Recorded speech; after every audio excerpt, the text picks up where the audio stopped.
বোঝাতে পারছি না।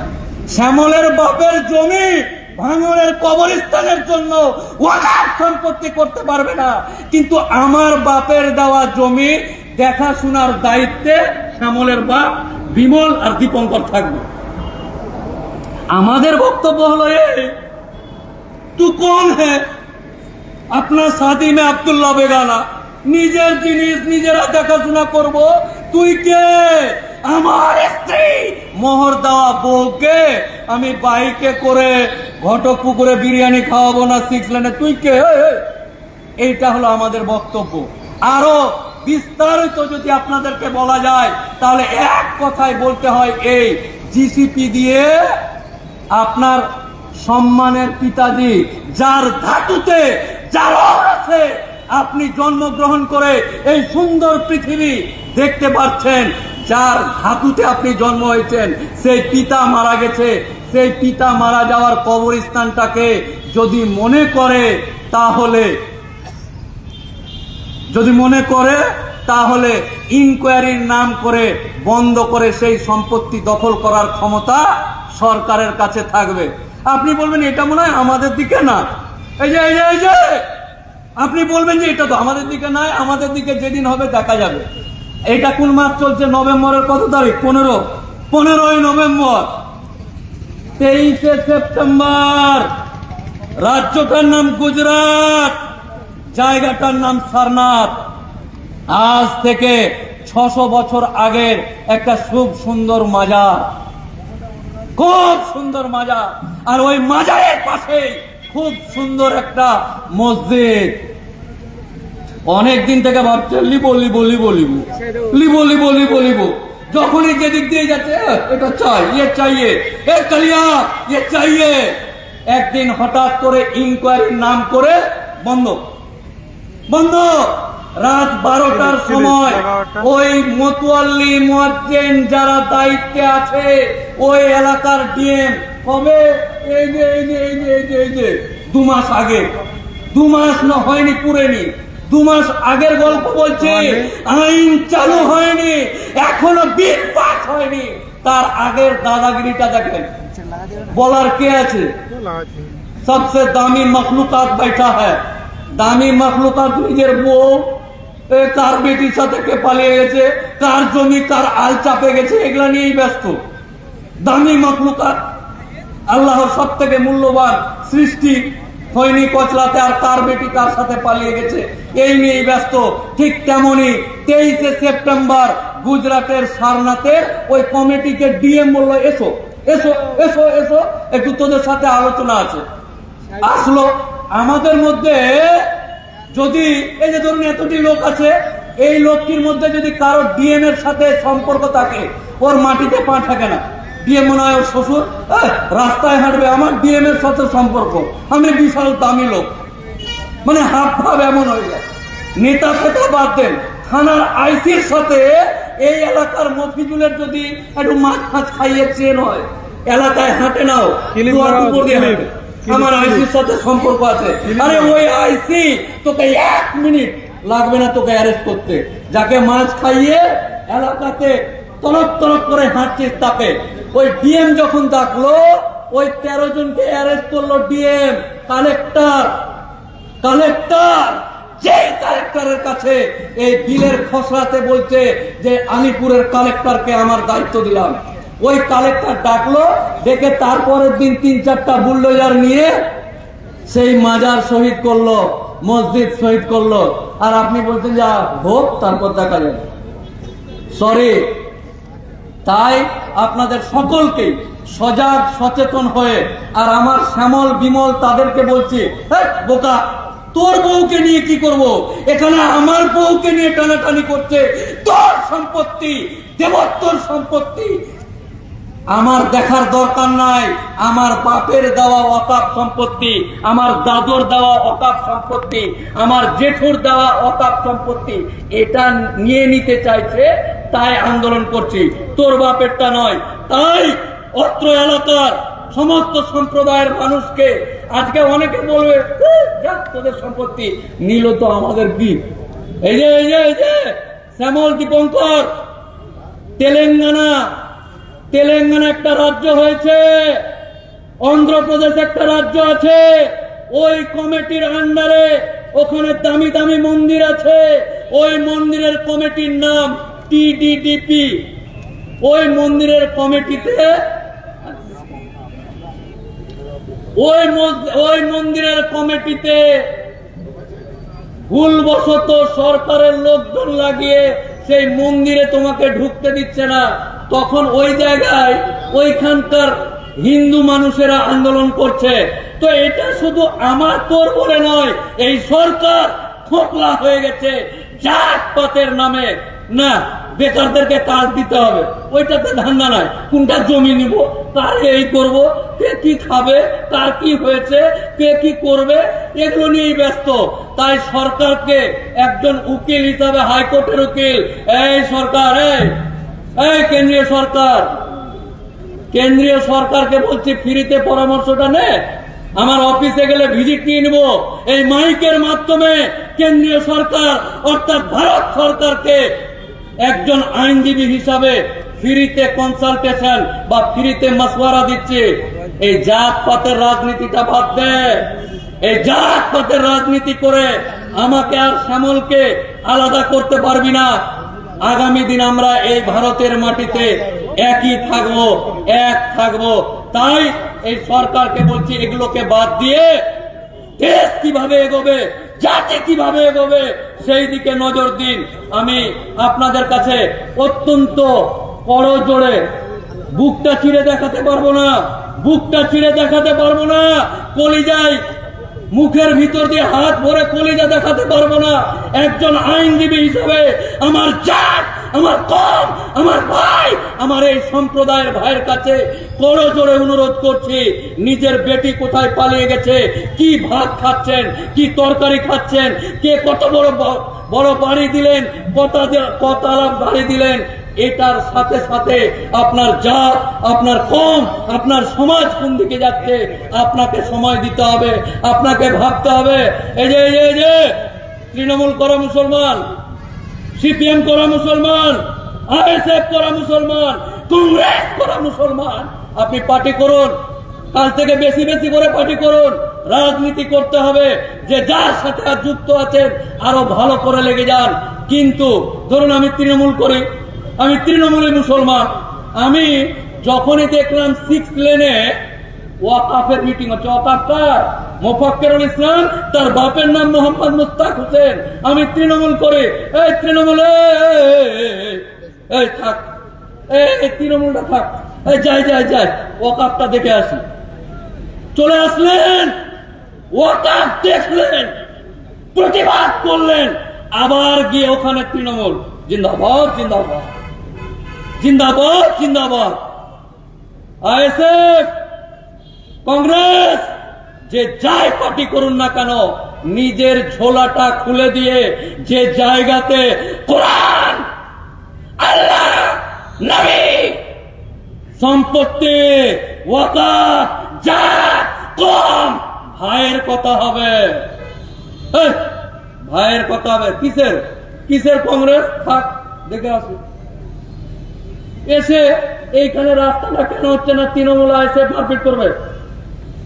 রাস্তার জন্য, উন্নয়নের জন্য, এলাকার কে কোথায় যাবে, কে কি হবে, তার জন্য গন্ডগোল হবে। আশ্চর্য এই জাতি, আশ্চর্য এই ধর্ম, আশ্চর্য এই ভাই। আল্লাহর কসম, আল্লাহর কসম, বুক চিরে যদি আপনাদেরকে দেখাতাম, এই পার্টি, এই রাজনীতি, এই আমার বাপ দাদুরা যারা এখানে বসে আছে, আজ অব্দি এই দেশে কিছু করতে পারেনি, কিছুই করতে পারেনি। অকারণে ফুঁকো আওয়াজ মারবেন না। তাই অকারণে রাজনীতির দিকে দেখতে গিয়ে ফুঁকো আওয়াজ মেরে 6 লেনে যদি এসে রাস্তার মাঝখানে দাঁড়ান, কোন লরি এসে চাপিয়ে পিছন দিয়ে দুবার করে দেবে। তাই মস্তানি নয়, মস্তানি মারতে হবে কায়দা হবে, আইনত ভাবে, আইনের দিক থেকে আইনের মারপেট জেনে। তাই আপনাদের সকলকে, সমস্ত সম্প্রদায়ের যত রকমের ফেরকা আছে, ফুরকি আছে, সব বাদ দিয়ে আল্লাহর রাহে, আল্লাহর সম্পত্তি, আপনার বাপের কবর, আপনার বাপের কবর যেন জিসিপি দিয়ে না নিয়ে যায়, তার জন্য এই সমাবেশ ডাকা হয়েছে। এটা মনে হয় একটু তৃণমূল ঘেঁষা মনে হয় মিটিংটা, নাকি কংগ্রেস ঘেঁষাতে কি করে নিয়েছিস? হ্যাঁ, আইএসএফ ঘেঁষাতে কি করে নিয়েছিস? কে কি ঘেঁষা? এই ঘেঁষা ঘেঁষি দেখতে গিয়ে আমার বাপ দাদরা ৬৭ বছর বয়সে আজকে আমাদেরকে, আমাদের মতন ইয়াং, আমার ছেলের মতন বাচ্চাদেরকে কোন ভবিষ্যতের দিকে ঠেলে দিয়েছে, এটা ভাবতে হবে। তাই আগামী মঙ্গলবার প্রত্যেকেই লাভবাহিক বলে কোনো কাহিনী চলবে না। আমার বেটিকে শ্বশুর বাড়িতে রাখতে হবে, পরের দিন যাবি। আমার বউ ভ্যান থেকে পড়ে গেছে, টোটো থেকে, ডাক্তার দেখাতে যেতে হবে, তুই কার বস এখানে। এখন আল্লাহর ঘর বাঁচাতে যেতে হবে, আল্লাহর সম্পত্তি বাঁচাতে যেতে হবে।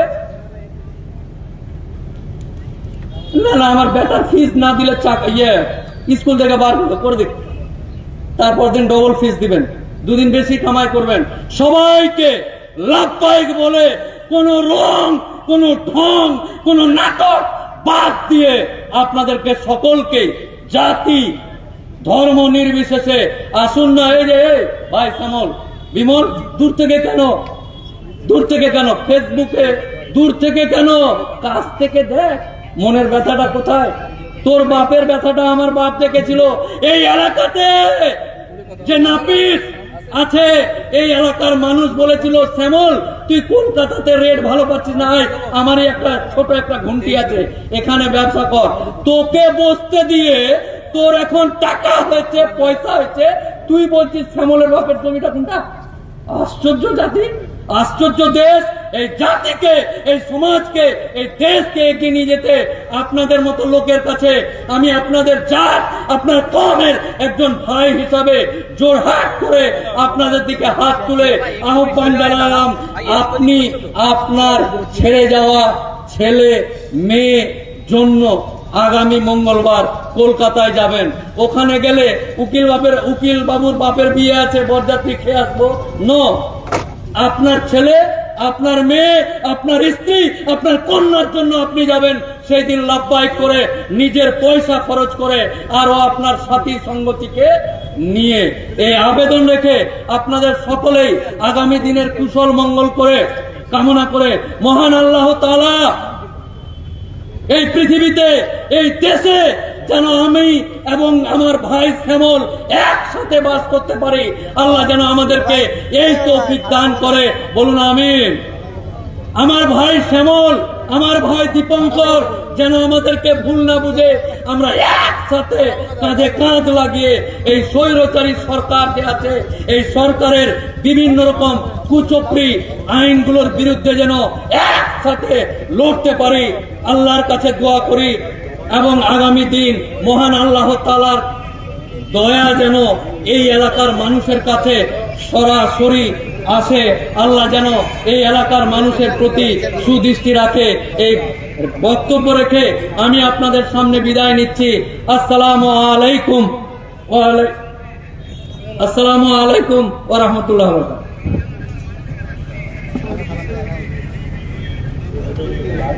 ধন্যবাদ অ্যাডভোকেট মোফাক্কিরুল ইসলাম সাহেবকে। এখন আপনাদের সম্মুখে বক্তৃতা দিতে আসবেন রাজারহাট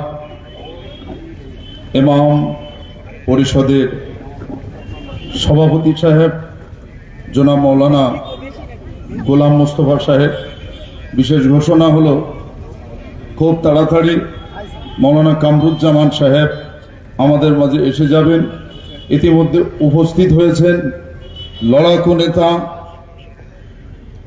ইসলামী হাতিয়ার, প্রাক্তন মাদ্রাসা ছাত্র ইউনিয়নের একজন দক্ষ কর্মী জনাব মৌলানা আব্দুল আজিজ সাহেব। আমাদের মাঝে উপস্থিত হয়েছেন ভাঙ্গড় ২ নম্বর ব্লকের ইমাম সংগঠনের সভাপতি সম্পাদক। এখানে উপস্থিত আছেন বিশিষ্ট সমাজসেবীগণ, সকলের নাম এই সময়ের মধ্যে নিতে পারছি না, সকলকে আন্তরিকভাবে মোবারকবাদ জানাই। এখন বক্তৃতা দিতে আসছেন জনাব হযরত মাওলানা গোলাম মোস্তফা সাহেব।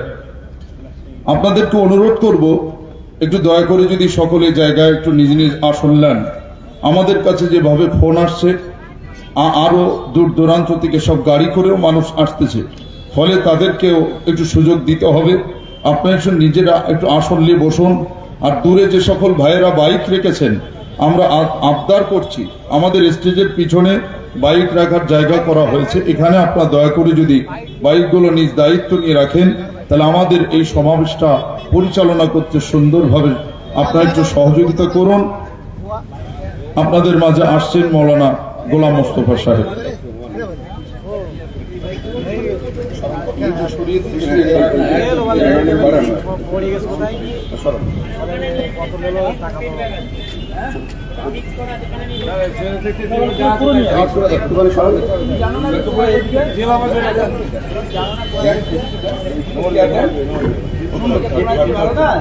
ওখানে সভাপতি থাকবে,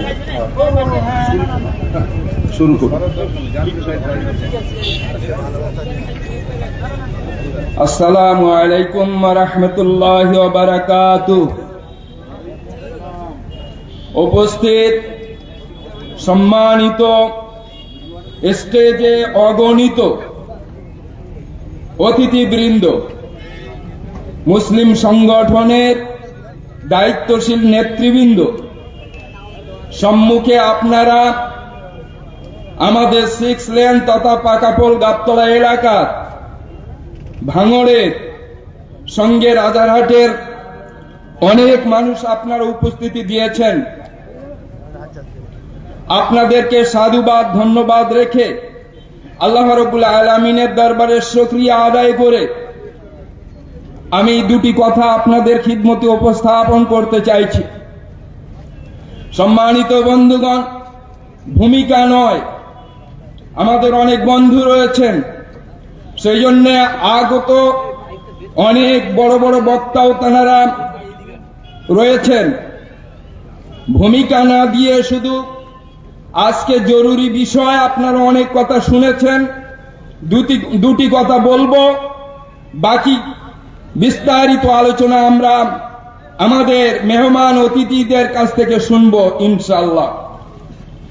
সম্মানিত বন্ধুগণ, আপনাদের জানা হয়েছে বাংলা তথা ভারতবর্ষের মানুষ, ইতিপূর্বে আমরা সকলে জেনে গেছি কি জন্যে এই সম্মিলন সভা কলকাতায় এত বড় ডাক দফায় দফায় দেওয়া হচ্ছে, আমাদের জানতে বাকি নেই। ওয়াকফ বিল সংসদে পেশ হয়েছে, মোদী সরকারের দুর্বিসন্ধি আমাদের ওয়াকফ সম্পত্তি পূর্বপুরুষদের রেখে যাওয়া আমাদের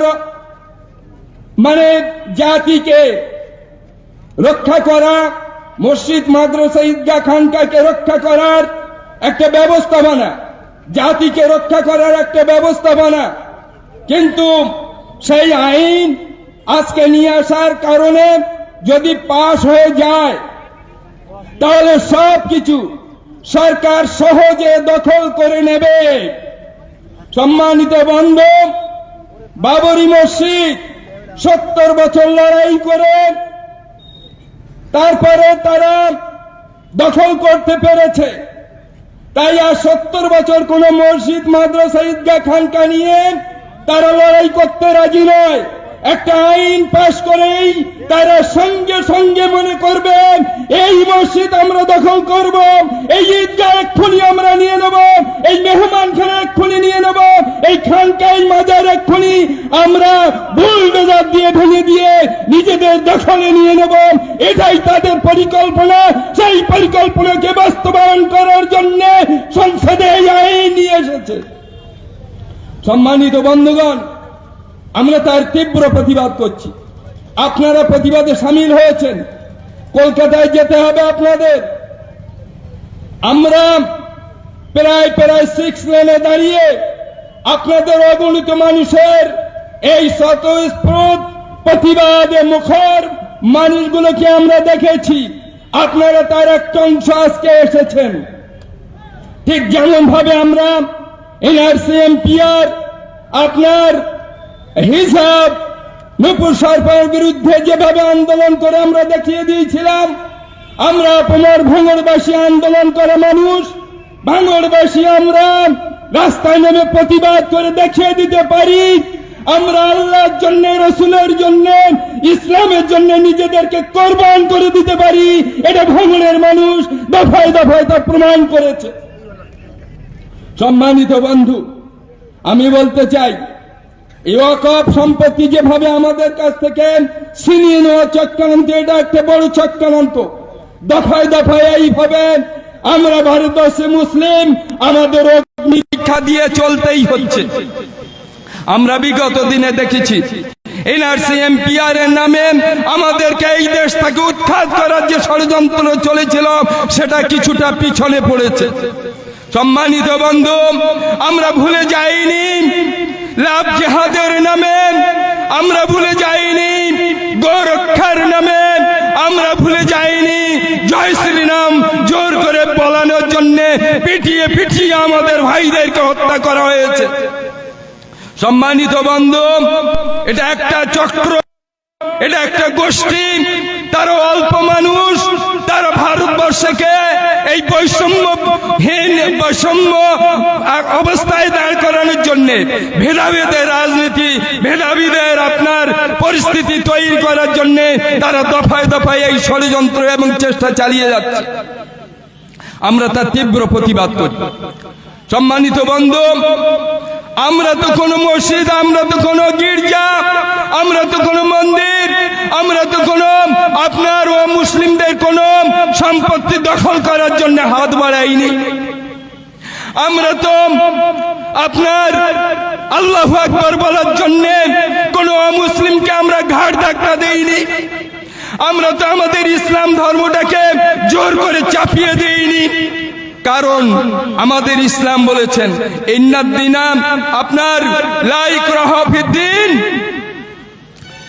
জবরদস্তি ইসলামের মধ্যে নেই। লাকুম দীনুকুম ওয়ালিয়া দীন। এই সব টুপিওয়ালা মানুষ আমরা, মুসলিম সম্প্রদায় আমরা এই কথা দায়িত্বহীন ভাষায় আমরা বলি যে কথাটি আল্লাহ বলেছেন। আল্লাহ আমাদের শিখিয়ে দিয়েছেন যে তোমার পাশে হিন্দু ভাই বাস করবে, তোমার পাশে একটা মন্দির থাকবে, সুন্দরভাবে সেখানে পুজো পাঠ হবে, দুর্গোৎসব পালন হবে, কালী পূজা পালন হবে। মুসলিম ভাই একটু ধৈর্য ধরে তাদের সঙ্গে মিলেমিশে কাঁধে কাঁধ মিলিয়ে একসঙ্গে তোমরা হাসি মুখে এটাকে মেনে নাও আর তাদের ধর্মকে স্যালুট জানাও, সম্মান জানাও, তাদের সঙ্গে সুন্দরভাবে মেলবন্ধনের মধ্য দিয়ে তোমরা বসবাস করো। সম্মানিত বন্ধু, আমার বড় আফসোস হয় 1947 থেকে আপনার 67 বছর 2013 সাল পর্যন্ত, এই 67 বছর আপনার এই 67 বছরে 65 থেকে 70 হাজার সাম্প্রদায়িক দাঙ্গা ভারতবর্ষে ঘটেছে।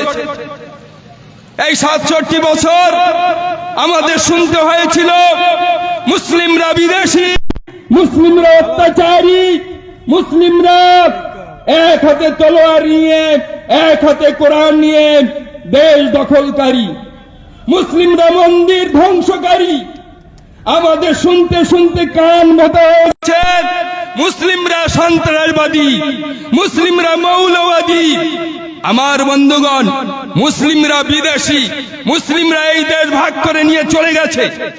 সম্মানিত বন্ধু, আমি বেশি কথা বলবো না, শুধু অতিথিদের রেখে আমি আপনাদের একটি কথা বলতে চাইলাম। সঙ্গে এই কথাটা বলতে না বললে নয় যে এই ভারতবর্ষকে মুক্ত করতে ইংরেজদের হাত থেকে, এই ভারতবর্ষকে স্বাধীন করতে ইংরেজদের হাত থেকে 10 থেকে 12 লক্ষ মুসলিম আমরা জীবন দিয়েছি, বলিদান দিয়েছি, কোরবানি দিয়েছি, রক্ত দিয়েছি টন টন। নারে তাকবীর। সম্মানিত বন্ধু, আপনাদেরকে বলবো, পরবর্তী প্রজন্মকে বলবো, ভাঙড়বাসীকে বলবো, বাংলাবাসীকে বলবো, ভারতবাসীকে বলবো, আমরা সেদিন 1919 সালে মহাত্মা গান্ধীকে বোম্বাইয়ের খেলাফত হাউসে 1 লক্ষ টাকা তুলে দিয়ে হিন্দু মুসলিমদের নেতা বানিয়ে দিয়ে ইংরেজদের বিরুদ্ধে লড়াই আন্দোলন করার নেতৃত্ব দিয়ে আমরা বলেছিলাম, মুসলিমরা, ওলামারা, ভারতবর্ষে আপনি নেতৃত্ব দিন দুই পক্ষের ইংরেজদের বিরুদ্ধে। আমরা আপনাকে সারা ভারতবর্ষ ঘুরিয়ে চিনিয়ে আন্দোলন তুলে ইংরেজকে দেশ থেকে হটিয়ে দেব, সেই জাতি আমরা। সম্মানিত বন্ধু, আমাদের মাওলানা ওবায়দুল্লাহ সিন্ধি নেতাজি সুভাষ চন্দ্র বোসকে জিয়াউদ্দিন নাম দিয়ে কাবলিওয়ালা ড্রেস পরিয়ে মাথায় আপনার পাগড়ি দিয়ে, কাবলিওয়ালা পাগড়ি দিয়ে দাড়ি রাখিয়ে জাপানে পাঠিয়েছিল মাওলানা ওবায়দুল্লাহ সিন্ধি এই দেশকে ইংরেজদের হাত থেকে উদ্ধার করার জন্য। সেই জাতি আমরা, এই দেশকে ভালোবাসি, এই দেশের স্বাধীনতায় আমাদের রক্ত রয়েছে। সম্মানিত বন্ধু, 1947 সালে দেশ ভাগ হয়ে গেল। দেশকে কি রাষ্ট্র হিসাবে ঘোষণা করা হবে? Doctor B.R.. আম্বেদকর মহাশয় সংবিধান মঞ্চ ডেকে বলেছিলেন যে আপনারা মতামত দিন। সর্দার বল্লভভাই প্যাটেল বলেছিলেন এই দেশকে হিন্দু রাষ্ট্র বানানো হোক, কেননা এই দেশ তো ভাগ করে নিয়ে আপনার মুসলিমরা পাকিস্তানে চলে গেছে। জলগম্ভীর ভাবে সেই সময় ওই সংবিধান মঞ্চে উঠে দাঁড়িয়ে মাওলানা হেফজুর রহমান রহমাতুল্লাহ আলাইহি সেদিন বলেছিলেন এই দেশের জন্য, এই দেশকে উদ্ধার করার জন্য আমরা মুসলিমরা টন টন রক্ত দিয়েছি, 10 থেকে 12 লক্ষ মুসলমান জীবন দিয়েছি। এই জন্য নয় যে এই দেশটা হিন্দু রাষ্ট্র করা হবে। যদি এই দেশ হিন্দু রাষ্ট্র বানানো হয় তাহলে এই দেশ টুকরো টুকরো হয়ে দেশ ধ্বংস হয়ে যাবে। Doctor B.R.. আম্বেদকর মহাশয় বলেছিলেন তাহলে দেশটাকে কি রাষ্ট্র বানানো হবে, আপনি প্রস্তাব দেন। মাওলানা হাফিজুর রহমান রহমতুল্লাহ আলাইহি বলেছিলেন এই দেশটাকে সেকুলার স্টেট, গণতান্ত্রিক রাষ্ট্র, ধর্মনিরপেক্ষ রাষ্ট্র হিসাবে ঘোষণা করা হোক। সম্মানিত বন্ধু, গর্বের সঙ্গে ওলামারা, গর্বের সঙ্গে মুসলিমরা আমরা বলতে পারি মাওলানা হাফিজুর রহমান রহমতুল্লাহ আলাইহির ওই প্রস্তাবকে মান্যতা দিয়ে সেদিন সংবিধান রচিত হয়েছিল। এই দেশ সেদিন ধর্মনিরপেক্ষ গণতান্ত্রিক স্টেট হিসাবে ঘোষণা হয়েছিল। সেই দাবিদার আমরা। তাই আমরা বলতে চাই এই দেশে আমরা শান্তিতে বাস করতে চাই, সাম্যের সঙ্গে বাস করতে চাই। বাংলা সাম্যের রাজ্য, সম্প্রীতির রাজ্য, মেলবন্ধনের রাজ্য। আমরা এই বাংলাকে বাঁচাবো, আমরা এই দেশকে বাঁচাবো। আর এই ধরনের যখন অরাজক আসবে, আকাশে কালো মেঘ এসে দাঁড়াবে, সেই সময় বাংলা তথা ভারত তথা ভাঙড়ের মানুষ বুক চিতিয়ে দিয়ে লড়াই করব অন্যায়ের বিরুদ্ধে। এই হুকুম রব্বুল আলামিনের আমরা মাথা পেতে এই অঙ্গীকার এইখান থেকে নিয়ে যাব। এই ছোট্ট বক্তব্য রেখে আপনাদের খিদমতে থেকে আমি আসছি। ওয়াখিরু দাওয়ানা আলহামদুলিল্লাহি রাব্বিল আলামিন। আসসালামু আলাইকুম ওয়া রাহমাতুল্লাহি ওয়া বারাকাতুহু। ধন্যবাদ।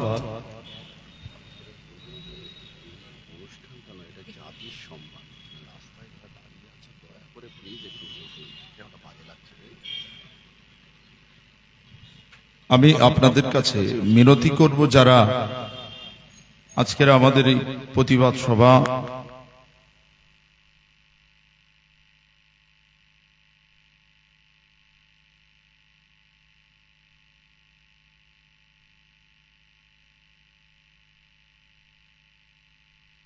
এটার ব্যাটারিটা চেঞ্জ করো, ব্যাটারি ফেল। আপনাদেরকে একটু অনুরোধ করছি, এটা আমাদের জাতির সম্মান। আচ্ছা, অন্যরা বলবে যে বারবার বলতে হয় ওদের, এটা কেমন যেন বেমানান। আপনাদেরকে রাস্তার সাইডে না দাঁড়িয়ে আপনারা দয়া করে যদি এখানে আসেন এবং বসেন, আমরা যদি সার না দিই দেবেন কার? আপনাদেরকে সম্মান জানিয়ে বলছি, আপনারা সকলে এসে ময়দানে বসুন।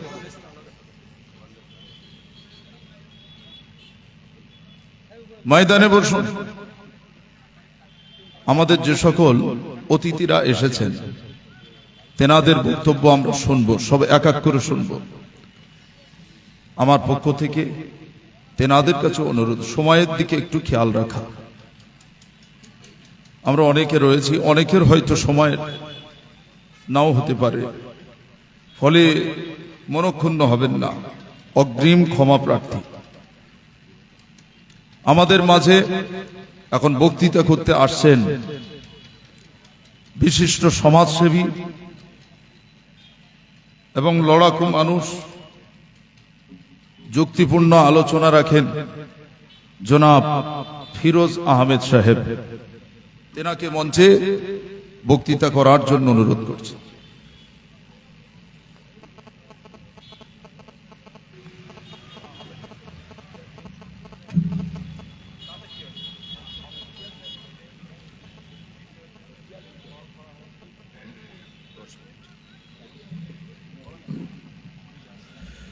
সম্মানীয়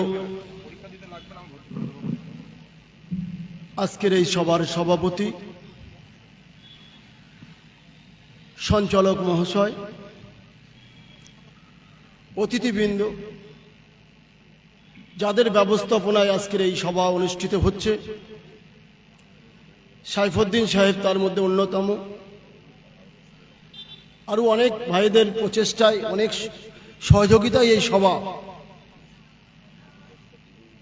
স্টেজে উপস্থিত অল ইন্ডিয়া ইমাম অ্যাসোসিয়েশনের জেনারেল সেক্রেটারি মাওলানা আব্দুল্লাহ সাহেব, উপস্থিত আছেন দীর্ঘদিনের লড়াকু নেতা, আপনারা চেনেন, আপনাদের এলাকার মানুষ, দীর্ঘ ছাত্র আন্দোলন তিনি করেছেন, আজিজউদ্দিন সাহেব উপস্থিত আছেন, এই ভাঙড়ের কৃতি সন্তান আব্দুল মোমেন সাহেব। আপনারা যারা এসছেন, সমাজ দরদি, দেশ দরদি মানুষ, সকলকে আমার পক্ষ থেকে ধন্যবাদ, সাধুবাদ জানাই। আজকের বিষয়বস্তু আপনারা জেনেছেন, ওয়াকফ নিয়ে আলোচনা। কেন্দ্র সরকার একটা বিল এনেছে, আপনারা জানেন, পার্লামেন্টে পাশ করাতে চাইছে, সংখ্যাগরিষ্ঠ তাদের মধ্যে আছে। ওয়াকফ বিল, ওয়াকফ সম্পত্তি ঘুর পথে তারা তাদের কবজায় নিতে চাইছে। ভারতবর্ষ জুড়ে 9 লক্ষ একর ওয়াকফ সম্পত্তি আছে, প্রায় 1,00,000 কোটি টাকা তার মূল্য। উল্লেখযোগ্য শহরে, প্রতিটা রাজ্যের উল্লেখযোগ্য শহরে, প্রাণ কেন্দ্রে বেশিরভাগ সম্পত্তিটা আছে। আর একটা সম্পত্তি কবরস্থান, মসজিদ, মাদ্রাসা, খানকায় অবস্থান করছে। আমাদের কলকাতা, আপনারা জানেন, আমাদের রাজভবন এটা ওয়াকফ সম্পত্তির উপরে। হাইকোর্ট যেখান থেকে পরিচালিত হয় ওটা ওয়াকফ সম্পত্তির উপরে। কলকাতার মনুমেন্ট ওয়াকফ সম্পত্তির উপরে। কলকাতা শহরে 70% ধর্মতলা কেন্দ্রিক যে এটা আছে, 70% ওয়াকফ সম্পত্তির উপরে আছে। ইডেন গার্ডেন তার বাইরে নয়। উল্লেখযোগ্য সম্পত্তি, দামি সম্পত্তিগুলো ওয়াকফ আমাদের পূর্বপুরুষরা রেখে গেছে, দান ওয়াকফ করে গেছে, দান করে গেছে একটা উদ্দেশ্য নিয়ে। আমাদের জেনারেশন গরিব, অসহায়, এই জেনারেশন এর একটা ইনকাম থেকে এদের এই গরিব অসহায় জেনারেশনের বাচ্চারা লেখাপড়া করবে, তারা ব্যবসা বিজনেস করবে, এর অর্থ নিয়ে অর্থনৈতিকভাবে তারা স্বাবলম্বী হবে। সরকার তার ট্যাক্স 1% নিয়ে থাকেন, সীমিত 1% নিয়ে থাকেন সরকার, তার 1% জানেন আমরা ইমাম ভাতায় পেয়ে থাকি। ইমাম ভাতাটা আমাদের সম্পত্তির একটা পার্ট, সরকারের নয়। সরকার আন্ডারটেকিং যে সম্পত্তিগুলো 7টা ভাগে ভাগ আছে ওয়াকফ সম্পত্তি, তার মধ্যে যেটা সরকার দেখভাল করে তার একটা পার্টের থেকে আমাদের ইমাম ভাতাগুলো দিয়ে থাকে। সরকার এর পেছনে নজর দেওয়ার কারণ কি? কেন্দ্র সরকার এর উপরে নজর দিল কেন? কারণ ব্যাখ্যা আপনারা সকলে জানেন, আমাদের পূর্বের বক্তারা বলে গেছে। মোদী সরকার আসার পর থেকে নিয়ে 2014 থেকে 2024 পার্লামেন্টে যত বিল এনেছে, প্রতিটা সেশনে একটা করে বিল মুসলমানকে দুর্বল করার জন্য আনা হয়েছে, সংখ্যালঘু নিপীড়িত সমাজকে দুর্বল করার জন্য একটা করে বিল পরস্পর একটা সিজন আনা হয়েছে। আমরা দেখেছি কোটা আইন নিয়ে এসেছে, আমরা দেখেছি 3 তালাকের আইন নিয়ে এসেছে, আমরা দেখেছি 370-এর আইন নিয়ে এসেছে, আমরা দেখেছি যুবক ছেলেকে কিভাবে পরিকল্পিত করে যে কোনো সন্দেহজনক করে জেলের মধ্যে রাখা যায় তার একটা আইন নিয়ে এসেছে, আমরা দেখেছি এনআরসি আইন নিয়ে এসেছে, আমরা দেখেছি আজকের এই ওয়াকফ সম্পত্তির আইন নিয়ে এসেছে। প্রতিটা সেশনে একটা করে বিল বিজেপি চালিত সরকার মুসলমানদেরকে নিধন করার জন্য নিয়ে আসছে। এর কারণটা কি, এর ব্যাখ্যাটা কি, এটা করছে কেন? আরএসএস চালিত যে সরকার চলছে, এই সরকারের যারা প্রতিনিধিত্ব করতে তারা জানে ভারতবর্ষের সংখ্যালঘু তথা মুসলমান সমাজের যে অবদান ভারতবর্ষে রাখে, অন্য কোন সম্প্রদায় এত অবদান রাখে না। এদেরকে আইনগতভাবে যদি না মারা হয়, অর্থনৈতিকভাবে এরা ফেলে পড়বে। এরা সন্তানাদি বিস্তার করছে, যেভাবে এরা এগিয়ে চলেছে, এদেরকে যদি আইনগত দিক দিয়ে না মারা হয় তাহলে আগামীতে আমরা আমাদের বিরাট বড় একটা ক্ষতি হতে যাবে, এটা তাদের ধারণা। আরএসএস এই পরিকল্পনা নিয়েছে আমাদেরকে নিধন করতে হবে। আরএসএস জানে না তারা মূর্খের স্বর্গে বাস করছে। আরএসএস খবর রাখে না মুসলমান সম্পর্কে। আরএসএস তাদের ইতিহাস জানে না। আরএসএস তোমাকে জানিয়ে দিতে চাই, মোদী সরকার আপনাকে শুনিয়ে দিতে চাই, আপনি জেনে রাখুন আমাদের নিধন করার যে পরিকল্পনা নিচ্ছেন আপনি ব্যর্থ হবেন।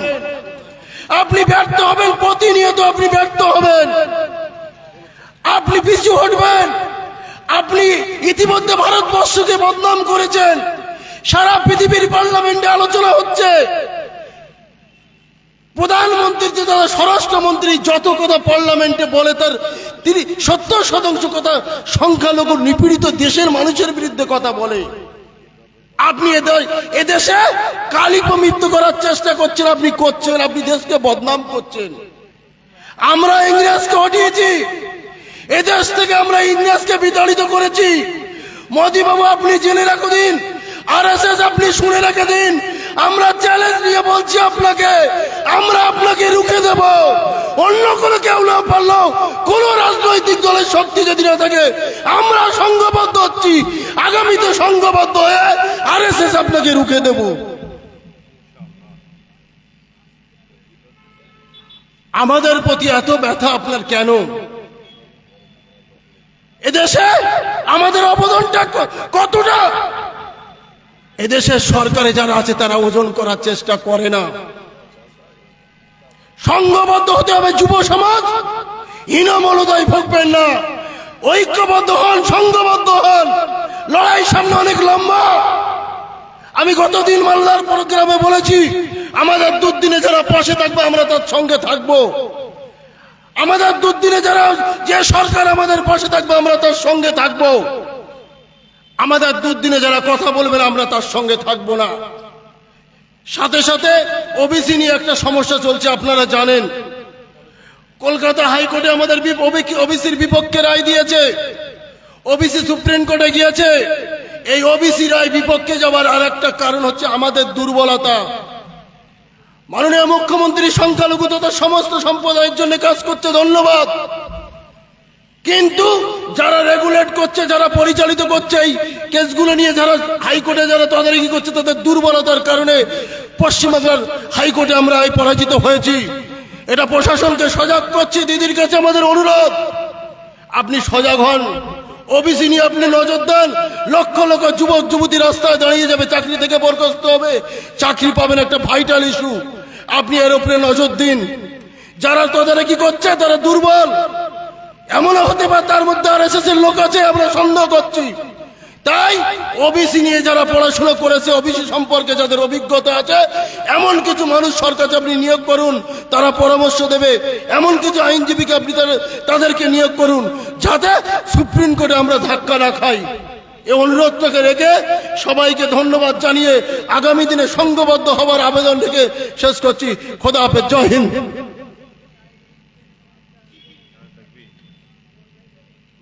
আমরা সকলে একটু তাকবীর দিই। প্রথমে নারে তাকবীর, নারে তাকবীর। ইসলাম বলেন জিন্দাবাদ, কোরআন বলেন জিন্দাবাদ, হাদিস বলেন জিন্দাবাদ। মসজিদ, মাদ্রাসা, কবরস্থান, ঈদগাহ, খানকাহ, মুসলিম জাতি আজকে ধন্যবাদ জানাবো জনাব ফিরোজ আহমেদ সাহেবকে। এখন আপনাদের সম্মুখে বক্তৃতা দেবেন আমাদের ভাঙড়ের ইমাম পরিষদের সম্মানিত সম্পাদক সাহেব। ভাঙড়ে যত ইমাম সাহেব এসেছেন সকলকেই ধন্যবাদ জানাই। সকল ইমামদের নেতৃত্ব জেনার হাতে জনাব মৌলানা মোস্তফা জাফরি সাহেব, তেনাকে কিছু বলার জন্য অনুরোধ করছি।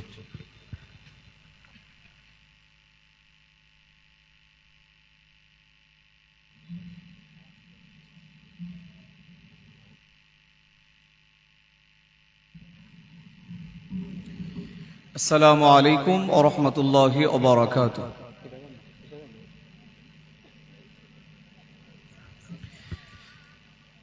নাহমাদুহু ওয়া নুসাল্লি আলা রাসূলিহিল কারীম, আম্মা বাদ। ফাআউযু বিল্লাহি মিনাশ শাইতানির রাজীম, বিসমিল্লাহির রহমানির রহিম। কুনতুম খায়রা উম্মাতিন উখরিজাত লিন-নাস। প্রশংসা আমাদের আবেগ অনুভূতিকে উজাড় করে দিয়ে সেই মহান রবের দরবারে, যিনি আমাদেরকে হাতিশালা 6 লেন প্রতিবাদ সভায় অংশগ্রহণের তৌফিক দিয়েছেন। সে আল্লাহ রাব্বুল আলামিনের দরবারে আমরা আমাদের আবেগ, আমাদের অনুভূতিকে উজাড় করে দিয়ে অবনত চিত্তে মহান রবের শুকরিয়া আদায় করি, পড়ি আলহামদুলিল্লাহ। তারই সাথে সাথে লক্ষ কোটি দরুদ সালাম সর্বযুগের শ্রেষ্ঠ মহামানব, নবিকুলের শিরোমণি, সৈয়দুল আম্বিয়া, সৈয়দুল মুরসালিন, রহমাতুল লিল আলামিনের প্রতি প্রাঞ্জল ভাষায়, হৃদয়গ্রাহী ভাষায়, ভক্তি ভালোবাসা জড়িত কণ্ঠে দরুদের নজরানা জ্ঞাপন করি, পড়ি সাল্লাল্লাহু আলাইহি ওয়াসাল্লাম।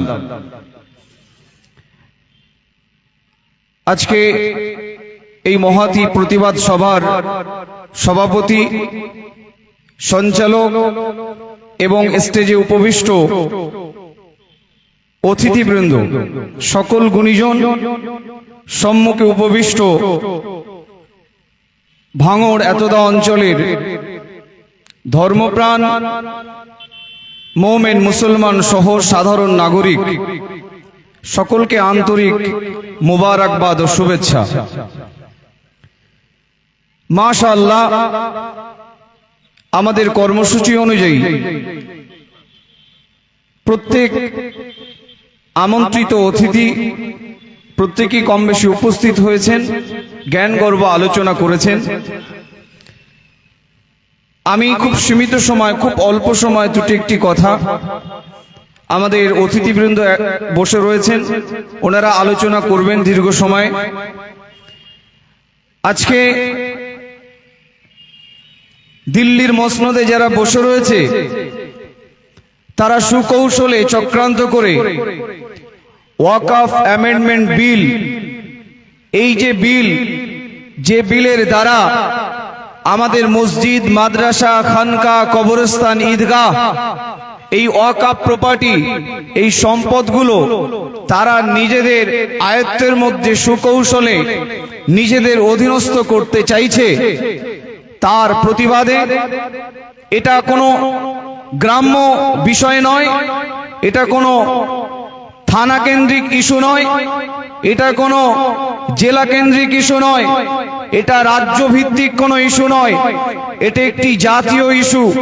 গোটা দেশ জুড়ে সকলেই এই কালা কানুন, ওয়াকফ অ্যামেন্ডমেন্ট বিল ওয়াকফ বিল সংশোধনের নামে বিজেপি সরকার যে আইন নিয়ে আসতে চলেছে, তারা যে আইনের বলে বলিয়ান হয়ে আমাদেরকে আমাদের মসজিদ মাদ্রাসার সম্পত্তি থেকে আমাদেরকে বঞ্চিত করতে চাইছে, তার প্রতিবাদ সারা দেশ জুড়ে বিভিন্ন রাজ্যে রাজ্যে সকলেই সেই প্রতিবাদ সোচ্চার হয়েছে। আমরাও সেই প্রতিবাদের অংশ হিসেবে এই বাংলার সকল সংগঠন, সকল স্বেচ্ছাসেবী সংগঠন, সকল সংগঠনের যৌথ প্রচেষ্টায় আগামী 19শে নভেম্বর মঙ্গলবার বেলা 1 ঘটিকায় কলকাতার শহীদ মিনারে যে মহা সমাবেশের ডাক দেওয়া হয়েছে, সেই সমাবেশকে সফল করার লক্ষ্যে ভাঙড়বাসী, এতদা অঞ্চলের মানুষ, ভাঙড় রাজারহাট সংলগ্ন মানুষ, আমরা সেই 19শে নভেম্বরের মহাসমাবেশকে সফল করার জন্য আজকে আমরা এই প্রস্তুতি সভার কর্মসূচি নিয়েছি। বক্তারা আলোচনা করেছেন এই অ্যামেন্ডমেন্ট বিল, এই ওয়াকফ বিলের ভালো মন্দ খারাপ দিকগুলি আপনারা কম বেশি বুঝতে পেরেছেন। এখন আমাদের করণীয় কর্তব্য, আমাদের পদক্ষেপ নেওয়ার বিষয় হচ্ছে এই কালা কানুন, এই বিজেপি সরকার তথা দিল্লির মসনদে বসে থাকা মুসলিম বিদ্বেষী সরকার, তার এক পেশে আইনের বিরোধিতা করে আমরাও আগামী 19শে নভেম্বর প্রতিবাদ সভায় অংশগ্রহণ করব। এটা আমাদের রেসপন্সিবিলিটি, এটা আমাদের দায়িত্ব কর্তব্য অ্যাজ এ মোমেন হিসেবে, অ্যাজ এ মুসলমান হিসেবে, অ্যাজ এ একজন শান্তিপ্রিয় ভারতবর্ষের নাগরিক হিসেবে এই দেশের সার্বভৌমত্ব রক্ষার জন্য, এই দেশের কনস্টিটিউশনকে রক্ষার জন্য, এই দেশের হিন্দু মুসলমানের সৌভ্রাতৃত্ব সম্প্রীতি এই ঐতিহ্যকে অক্ষুণ্ণ রাখার জন্য আমরাও শুধু মুসলমান নয়, এদেশের সকল বুদ্ধিজীবী সাধারণ মানুষ এই চক্রান্তের বিরুদ্ধে রুখে দাঁড়াবো। সরকার বাহাদুর মনে করছে যে আমাদেরকে আইনের মাধ্যমে শাসন করে আমাদেরকে এমন একটা পরিস্থিতি তৈরি করবে যে আমরা দুর্বল হয়ে যাব, কিন্তু আমরা এখান থেকে একটা স্পষ্ট বার্তা দিতে চাই, মেসেজ দিতে চাই, যারা আমাদেরকে দুর্বল মনে করছে, তাদের পেশি শক্তির কারণে সৈন্য অস্ত্র জ্ঞান তাদের কাছে যে সমস্ত শক্তি আছে, সেই শক্তিকে তারা উৎস করে নিয়ে আমাদেরকে কোণঠাসা করার চেষ্টা করছে। আমরা এখান থেকে একটা মেসেজ দিতে চাই, আপনারা খেয়াল রাখবেন, আপনারা যারা চক্রান্ত করছেন, এই দেশের সৌভ্রাতৃত্বকে নষ্ট করবেন, হিন্দু মুসলিমের ভ্রাতৃত্বকে নষ্ট করবেন, এই দেশের এই সুন্দর পরিবেশকে আপনারা নষ্ট করবেন, ধর্মের ভিত্তিতে আমাদেরকে ভাগ করে দেবেন, আমাদের ম্যানুফ্যাক্টগত ভিত্তিতে আমাদেরকে ভাগ করে দেবেন। আপনাদেরকে এখান থেকে আমরা আলটিমেটাম দিচ্ছি যে আমরা এই দেশের শুভবুদ্ধি সম্পন্ন মানুষ, আমরা তা কখনো হতে দেব না। এই আন্দোলনে মুসলমান যেমন থাকবে, আমার হিন্দু ভাইরা থাকবে, শিখ ইসাই সবাই থাকবে। এই আন্দোলন শুধু মুসলিমের নয়, এই সার্বভৌমত্বপূর্ণ দেশে সকলে মিলে যদি আমরা শান্তিতে থাকতে পারি, তবেই এই দেশ উন্নতি করবে, এই দেশের ডেভেলপড হবে, এই দেশের শ্রীবৃদ্ধি হবে। তাই আমরা এখান থেকে মেসেজ দিতে চাই, আপনাদের যে বল থাকুক না কেন, আমাদের কাছে একটা বল আছে, আমাদের কাছে একটি সঞ্চয় আছে, আমাদের কাছে একটি পাওয়ার আছে। ওই পাওয়ারটার নাম আপনারা শুনে রাখুন, ঈমান। এই ঈমানের মোকাবেলায় আপনাদের যত রকমের চক্রান্ত আছে, যত রকমের শক্তি আছে, আপনাদের যত প্রচেষ্টা আছে আপনারা করুন। ইনশাআল্লাহ আমরা ঈমানের বলে বলিয়ান হয়ে আপনাদের চক্রান্তকে আমরা ইনশাআল্লাহ প্রতিহত করব। এই বলে আমি আমার সংক্ষিপ্ত বক্তব্য এখানে ইতি করছি। আসসালামু আলাইকুম ওয়া রাহমাতুল্লাহ।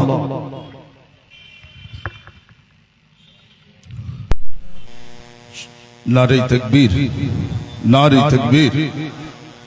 আজকের ধন্যবাদ জানাবো জনাব মৌলানা মুস্তফা জাফরি সাহেবকে। একটা বিশেষ ঘোষণা, যারা নামাজ পড়বেন আসরের নামাজ, এই আমাদের পানির ব্যবস্থা করা আছে, ওযু করবেন, সাবধানে একটু রাস্তাটা পার হয়ে ওইখানে নামাজ ঘর বলে লেখা আছে, 6 ল্যান্ডেই নামাজ ঘর বলে লেখা আছে। একটু দায়িত্ব নিয়ে নামাজ পড়ে আবার এসে আপনারা বসবেন। তার মাঝে আপনাদের কাছে এখন একে একে যাবেন, 5 জন 10 জন, ওখানে খুব বেশি জায়গা নেই, এক এক করে যাবেন, আবার এসে যথাযথ সময় জায়গায় বসে পড়ুন। যারা দাঁড়িয়ে রয়েছেন একটু দয়া করে বলবো আপনার সকলে বসুন। আমরা এখনো অসচেতন, যার জন্য আমরা আমাদের যত রোগ আমরা নিজেরা ডেকে নিচ্ছি। এর ঔষধ কে দেবে? ডাক্তার কই? আর আমরা নিজেরাও কোথায় যাব, কি ঔষধ খাবো? ডাক্তারের পরামর্শও আমাদের নিতে লাগে না। গ্যাস হলেই জানি আমাকে একটা জাইম অথবা গ্যাসের ট্যাবলেট দেন, নিজেরাই ডাক্তার। এই জন্যই আমরা মরেছি। সম্মানিত জনাব মৌলানা আজিজউদ্দিন সাহেব, লড়াকু নেতা, মাদ্রাসা ছাত্র ইউনিয়নের একজন সক্রিয় কর্মী, প্রাক্তন ছাত্র নেতা, আজ আমাদের মাঝে এসেছেন। তেনাকে বক্তৃতা রাখার জন্য অনুরোধ রাখছি।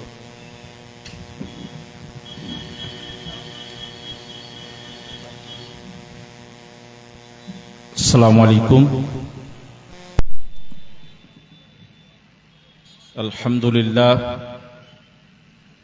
আলহামদুলিল্লাহ ওয়াকাফা, সালামুন আলা ইবাদিল্লাযীনা ইসতাফা, আম্মা বা'দ।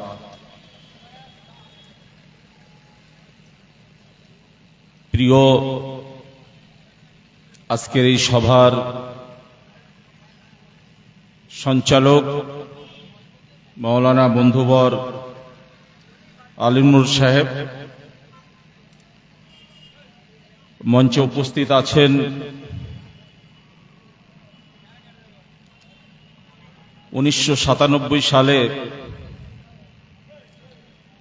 যার হাত ধরে সংগঠনের পদচারণা শুরু হয়েছিল, সংগঠন করতে শিখেছিলাম, আমার বড় ভাই এবং সাংগঠনিক গুরু মাওলানা আব্দুল মোমেন সাহেব, ভাই মাওলানা আব্দুল্লাহ সাহেব, কারি মুস্তফা সাহেব, কারি জাবিদ সাহেব সহ আমাদের ওইদুল আছে, বাকিবুল্লাহ আছে, আমার সব বন্ধুরা আছেন, আর আপনারা আছেন। নতুন করে বলার কিছু নেই।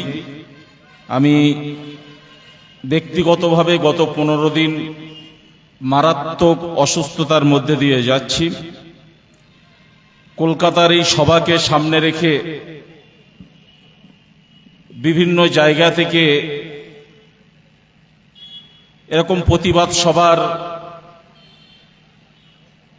আমন্ত্রণ এসেছিল, কিন্তু শারীরিক দুর্বলতার কারণে যেতে পারিনি। আজকেই প্রথম এই সভাকে কেন্দ্র করে মাইকের সামনে দুটো কথা বলার সুযোগ পাচ্ছি। আল্লাহ তৌফিক দিয়েছেন, সেজন্য সর্বাগ্রে আল্লাহর দরবারে শুকরিয়া জানাই, আলহামদুলিল্লাহ। বিস্তারিত আলোচনা আপনারা শুনছেন। ইতিমধ্যে কেন্দ্রীয় সরকার যে ওয়াকফ বিষয়ে বিল লোকসভাতে পেশ করেছেন, তার যে ভয়ঙ্কর রূপ, ভয়ঙ্কর দিক ইতিমধ্যে সারা দেশ জুড়ে মানুষ কিন্তু আমরা জেনে গেছি।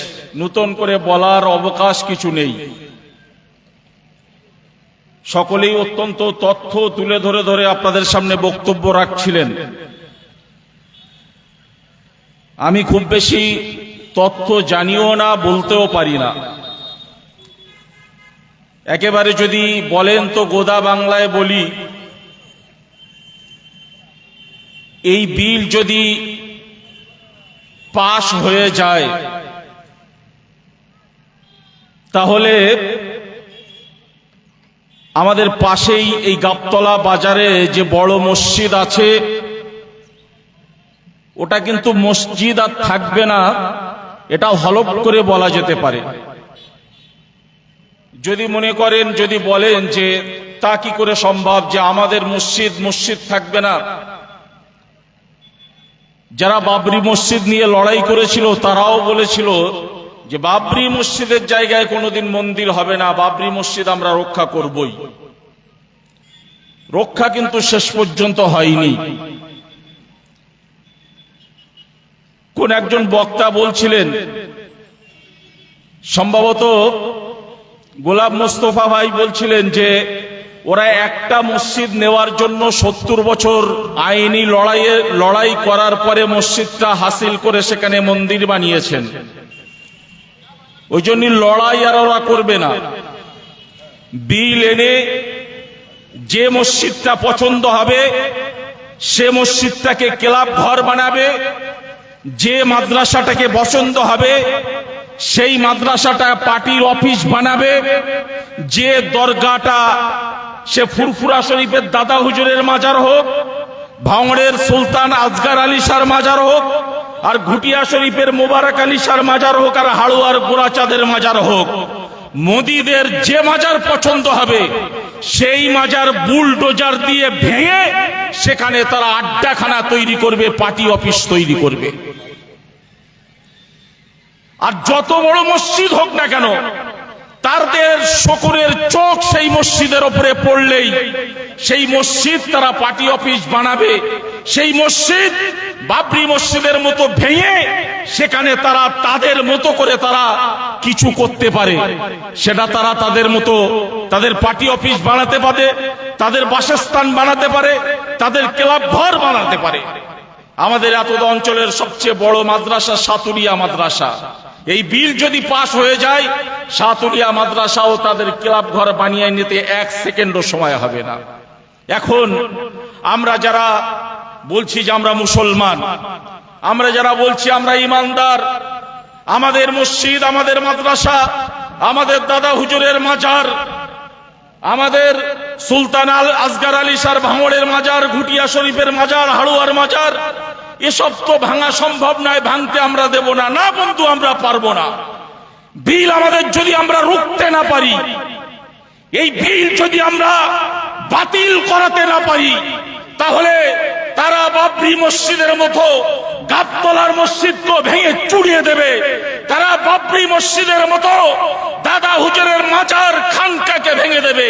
তারা বাবরি মসজিদের মতো সাতুলিয়ার মাজারকেও ভেঙে প্রয়োজনে সেখানে তাদের উপাসনালয় বানাবে। কোনোভাবেই আমরা আটকাতে পারবো না। এখনো আমাদের কাছে সময় আছে যে আমরা চাই আমাদের মসজিদ থাকবে না, ভাঙবে। এখনো সময় আছে। আমাদের ভাঙড়ের পীর সাহেবের মাজার থাকবে না, ভাঙা হবে। এটা রোধ করার এখনো সময় আছে, কিন্তু আমরা ঘুমাচ্ছি, এখনো আমরা ঘুমাচ্ছি। তাই আমি আপনাদের কাছে খুব ছোট্ট কথায় অনুরোধ করব, আসুন, যে ভয়ঙ্কর বিল কেন্দ্রীয় সরকার নিয়ে এসেছে সেই বিল আমাদেরকে আটকাতেই হবে। যদিও আমি ব্যক্তিগতভাবে মনে করি এই আটকানোটা খুব বেশি কঠিন নয়, খুব সহজ কাজ। কারণ বিজেপি ভারতবর্ষের মসনদে আসে 14 থেকে 24, 10 বছর। এই 10 বছরের সরকারের শক্তি আমরা জানি। আমরা 200 বছরের বিজেপির থেকে অনেক ভয়ঙ্কর শক্তি, সাম্রাজ্যবাদ শক্তি, 200 বছরের ব্রিটিশকে জুতো মেরে ভারতবর্ষ থেকে তাড়িয়েছি। 200 বছরের ব্রিটিশের শিকড় উপড়ে আমরা সাগরে ফেলে দিয়ে 7 সমুদ্র 13 নদী পার করে জুতো মারতে মারতে ইংল্যান্ডে পাঠিয়ে দিয়েছি। নারী তুকবীর, নারী তুকবীর। ফলে 10 বছরের শক্তি, এদেরকে আমরা খুব ছোট্ট শক্তি মনে করি যদি আমরা জেগে উঠি, যদি আমরা ঘুমিয়ে না পড়ি।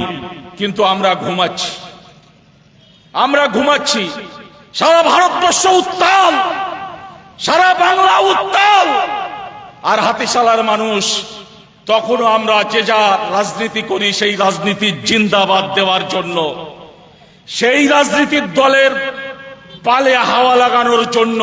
তাতে যদি আমার মসজিদ চলে যায় যাক, তাতে যদি আমার মাদ্রাসা চলে যায় যাক, তাতে যদি আমার ভাঙড়ের পীর সাহেবের মাজার ভেঙে যায় যাক, আমার কোনো যায় আসে না।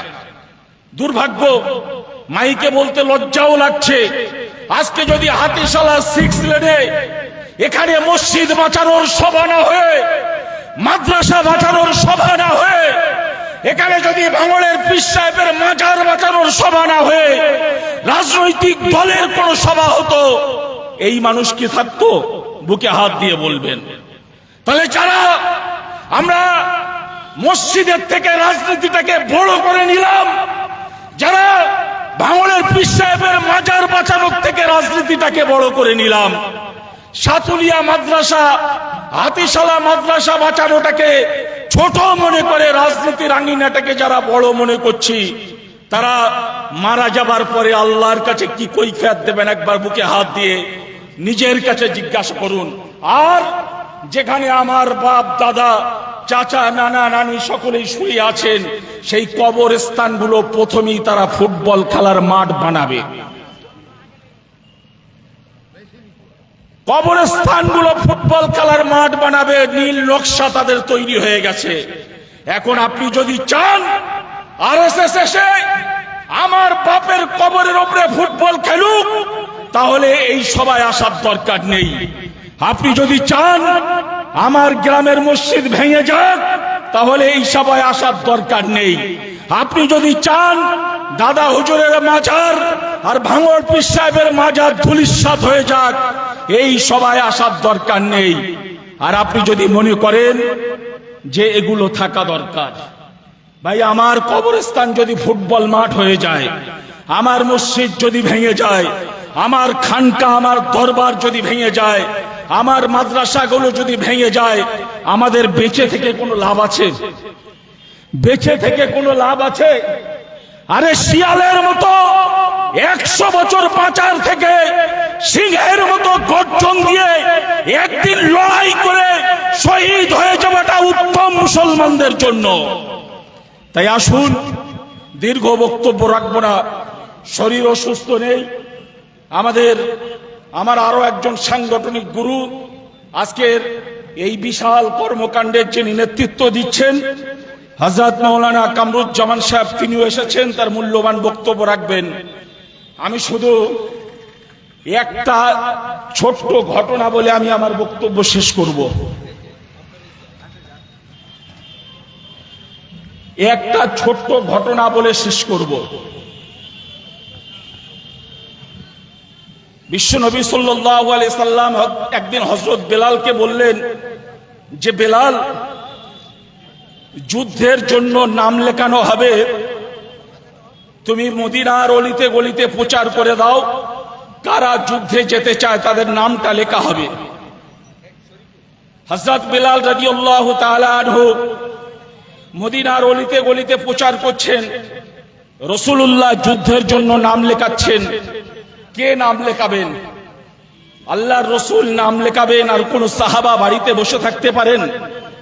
সমস্ত মদিনা শরীফের সাহাবারা এসে লাইন দিয়েছেন, যুদ্ধের জন্য নাম লেখাবেন। যদিও প্রসঙ্গত বলে রাখি, এখানে মিডিয়া রয়েছে, কথা মিডিয়ায় যাচ্ছে। বিশ্বনবী সাল্লাল্লাহু আলাইহি সাল্লামের জীবনে তিনি কোনোদিন যুদ্ধের আগে আহ্বান জানাননি, যুদ্ধের ময়দানে তিনি আগে যেতে চাননি। কাফের মুশরিকদের যুদ্ধ, কাফের মুশরিকদের আক্রমণ প্রতিরোধ করার জন্য তিনি যুদ্ধের ময়দানে কখনো কখনো যেতে বাধ্য হয়েছিলেন। তার প্ল্যান, তার সিস্টেম ছিল আলোচনার মাধ্যম দিয়ে সবকিছু সমাধান করার। ফলে হুদাইবিয়ার সন্ধিও কিন্তু সেটা পৃথিবীর মাটিতে উজ্জ্বল দৃষ্টান্ত। আমি সেদিকে যাচ্ছি না।